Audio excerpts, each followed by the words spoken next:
ನಮಸ್ಕಾರ ಮಿತ್ರರೇ, ನಾನು ಅವಿನಾಶ್. ಇಂದು ನಾವು 1700 ವರ್ಷಗಳ ಹಿಂದಕ್ಕೆ ಟೈಮ್ ಟ್ರಾವೆಲ್ ಮಾಡಿದ್ದೀವಿ.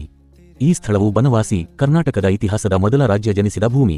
ಇಲ್ಲಿ ಹುಡುಕೋಣ ಕದಂಬ ರಾಜವಂಶದ ಜನ್ಮಕಥೆ. ಈ ಬನವಾಸಿ ಕದಂಬರ ರಾಜಧಾನಿ.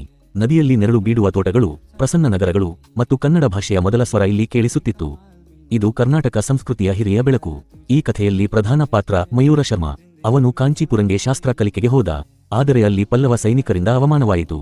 ಅವತ್ತೇ ಅವನು ಶಸ್ತ್ರವನ್ನೆತ್ತಿ ಬ್ರಾಹ್ಮಣ ಯೋಧ ಆದನು. ಆ ದಿನದಿಂದ ಕದಂಬ ರಾಜವಂಶ ಆರಂಭವಾಯಿತು. 345 ಇಸವಿ ಸಂವತ್ಸರದಲ್ಲಿ ಮಯೂರ ಶರ್ಮ ಬನವಾಸಿಯಲ್ಲಿ ತನಗೆ ಸ್ವತಂತ್ರ ರಾಜ್ಯವನ್ನು ಸ್ಥಾಪಿಸಿದನು.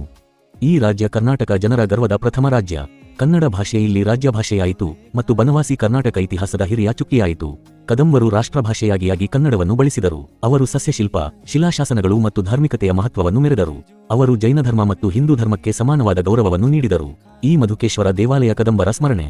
ಈ ರಾಜವಂಶ ಕರ್ನಾಟಕದ ಸಂಸ್ಕೃತಿ